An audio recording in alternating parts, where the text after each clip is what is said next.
Hello, hello, hello everyone! Kumusta kayo? Na-miss ko mag-premiere. Yan, ilang buwan din ako hindi nag-premiere. So, for today's video, magluluto ako ng buffalo wings. Yes, buffalo wings. Tama ba yung pagkakabigkas ko? Marinated na nga pala yung wings ko dyan. Yung chicken wings natin. Marinate ko sa salt, ayan, pepper, at ang ating flour, and dinagyan ko din siya ng powder ginger. Hindi ko na siya na video. Esensya na guys. Meron siyang powder ginger. Para saan yung powder ginger? Para matanggal din yung lansa. Yes, correct. Marinate ko siya noon, tapos leave ko siya ng 20 minutes. Kung mas kaya pa na mas mahabang oras na i-marinate nyo siya, mas yummy ang lasa niya, friends. So, ayan. Magpapainit na ako ng mantika. Syempre, kayo talaga kung anong iniisip nyong init na. So, ayan na nga guys. Habang nagpapainit ako ng mantika, syempre, gagawin ko muna itong aking wings. So, nilagyan ko siya ng konting water kasi kailangan natin siyang i-dip ulit sa ating cornstarch. Yan. So, magdi-dip na ako ng ilang piraso para pag mainit na ang ating mantika, pwede na natin simulan ang ating pagpiprito. Kailangan pagka-dip natin sa flour, kailangan medyo i-shake natin siya para yung mga excess na flour sa chicken ay matanggal at hindi ganun kadami yung latak na maiiwan sa ating mantika. So, ayan, I think pwede na ang ating mantikang simulang baksakan ng wings. Baksakan talaga. Nanibago ako mag-voice over. Kailangan kong huminga, diba? Nakakapangal din pala talaga. So, isa-isang paglalagay ng ating wings. Kasi, hindi pwedeng biglaan kasi masakit. Char. Hindi. Para mapantay natin ang luto. At saka guys, wag din natin i-overload ang ating pan para makahinga-hinga naman ang ating wings. Diba? Yung sakto lang. Dahil ang pan ko ay malaki, so maglalagay siguro ako ng mga 6 pieces or 5 pieces na wings. Ayan. Habang inaantay natin mag golden brown ang isang side ng ating wings, makinig muna kayo sa music kasi wala na akong ibang masabi.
Ayan na nga mga mare, natapos na natin yung kapitang side iprito. So, ayan, flip na siya. Nabaliktad ko na siya, ba? Diba?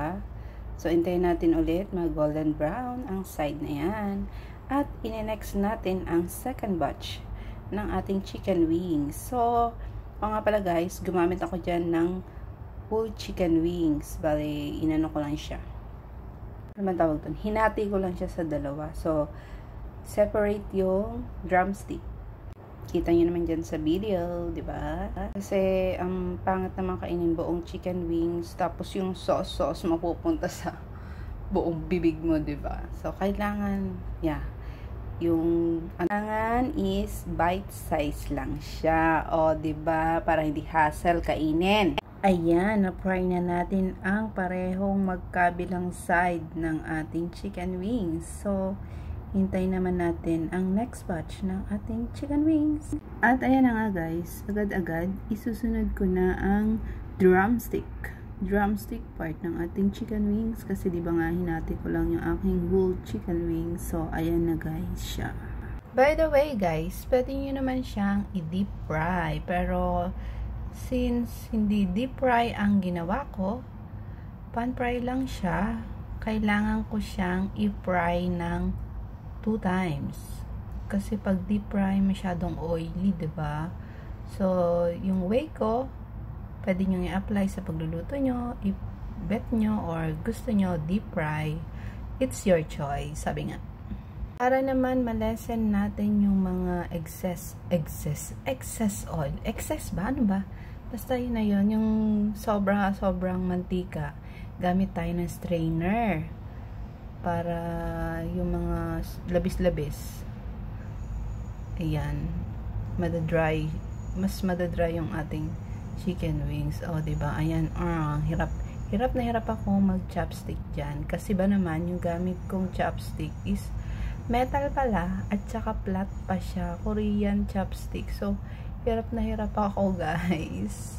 Ayan, tapos ko na siyang iprito, at ayun nga, yung sinabi ko, kailangan ko siyang i-fry ng 2 times. So, ibalik ko ulit siya lahat. Hindi naman kailangan sobrang tagal nung second batch ng pag-fry natin, no? Second batch. At least mga 3 minutes or 5 minutes. So, kasi 'di ba yung iba din meron pa siyang mga dugo-dugo. Hindi pa tayo sure. Yun yung kasi kaibahan pag deep fry, sa pan fry lang siya. Ngayon naman, crunchy din kasi siya. Mas na doble yung crunchy niya pag double fry natin kung hindi deep fry ang pagluluto natin. So, ayan na siya guys. Lilinisin ko muna ang aking pan. Kasi dyan din ako magluluto ng ating sauce para sa ating buffalo wings.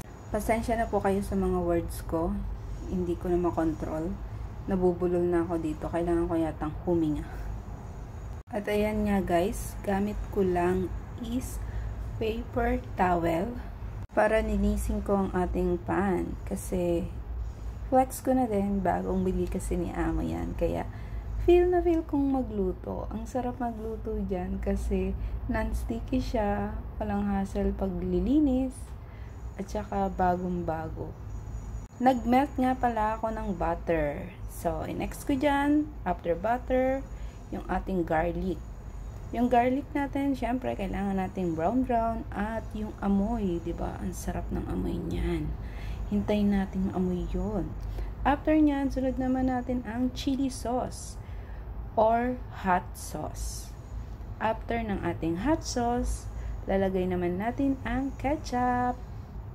Next naman ng ketchup, after ng ketchup ay ang soy sauce. Kailangan lang natin silang haluin.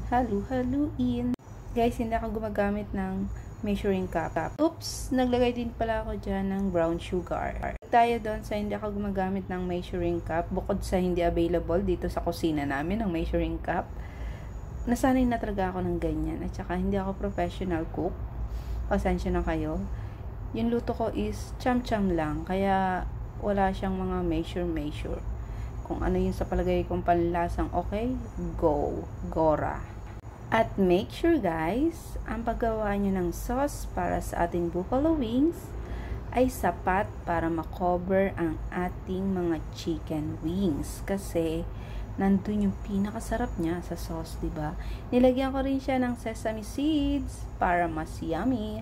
Para totoo namang buffalo wings, diba? Nandun yung ayun yung pinakatatak niya.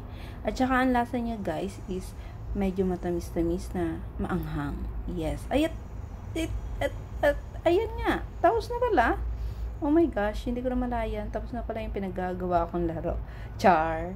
Thank you for watching guys. At ayan. Mukhang masarap naman siya kasi naubos ng amo ko. At totoo, masarap siya. Kasi yan din yung ulam ko. Happy kaming tatlo dyan. O, diba? Nakatapos ako ng pagluluto ng ganun-ganun lang. Ay, nako. Thank you sa support nyo guys. Maraming salamat. See you in my next video, in my next premiere. Basta, bisita lang kayo sa channel ko ha. Iwan kayo ng comment para mabalikan ko din kayo. Salamat! Happy tummy na naman ako. Sira na naman ang diet. Oh my gosh. Take care everyone. Bye!